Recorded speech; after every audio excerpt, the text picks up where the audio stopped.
તાજ મોહમ્મદભાઈ જે ગુમ થયેલી એની ગુમ નોંધ દાખલ થયેલી. ત્યારબાદ જેમાં શકદાર બાલુભાઈ થોભણભાઈ જેઓની શક આધારે તપાસ કરતાં ગઈકાલે તેઓએ તેમની પોતાની બંધ કારખાનામાં પીપળી રોડ ઉપર આ કામેના આરોપીઓ ભેગા મળી અને ત્યાં એની લાશ સળગાવી દીધેલી અને લાશને બુરી દીધેલી, જે ગઈકાલે પંચનામાની વખતે સદરો જગ્યાએથી લાશ શોધી કાઢી એને વાલીવાસોને સોંપાવેલી. એ કામે ફરિયાદીની જે ગુમ થનાર છે એના પુત્રની ફરિયાદ લઈ બી ડિવિઝન પીએ તપાસ કરતા હતા અને આ તપાસ દરમિયાન આ કામેના આ મર્ડરના આરોપમાં સંડોવાયેલ થોભણભાઈ ખેલાભાઈ, બાલુભાઈ થોભણભાઈ તથા વિશાલ રમેશભાઈ અને રમેશભાઈ અર્જણભાઈ તથા જયદીપભાઈ કાનાભાઈ જેઓને ધરપકડ કરવામાં આવી છે આજરોજ.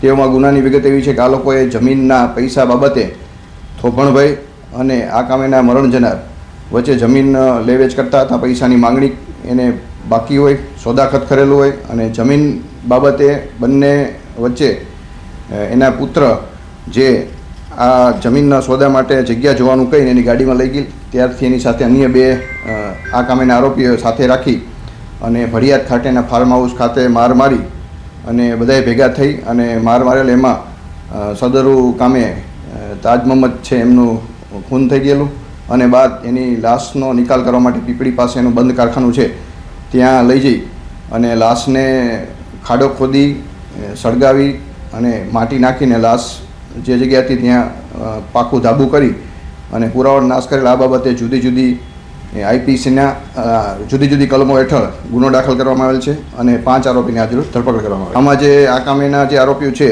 એ બધા એકબીજા સગાવાલા જ છે અને એનો રોલ એવો છે કે આ કામે જે જમીન છે જમીન બાબતમાં પૈસાની લેતી દેતી હોય અને એ બાબતે આ લોકોએ ભેગા થઈ અને પૈસાની જે માંગણી કરતા હોય એ બાબતે બંને વચ્ચે બોલાયેલી હતા અને લાકડી અને ધોકાઓથી માર મારી ઈજા કરીને મૃત્યુ નિપજ્યો. ત્યારબાદ એનો લાશ ઠેકાણે પાડવા એને લાશને સળગાવી અને બીજી જગ્યાએ એની ખોદી અને ત્યાં એનો નાશ કરેલો.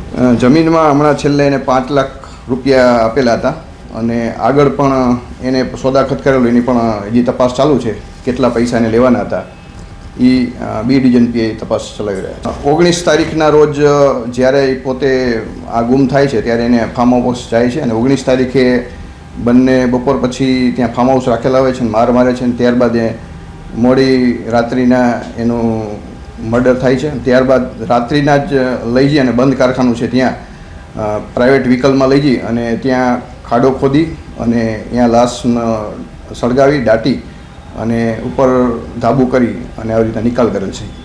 આમાં હજી 2 આરોપી જે પકડવાના બાકી છે એની તપાસ કરી રહ્યા છીએ.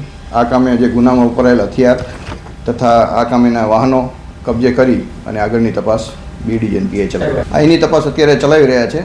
બી ડિવિઝન પીએ જે બનાવ સ્થળની તપાસ પણ કરી રહ્યા છે.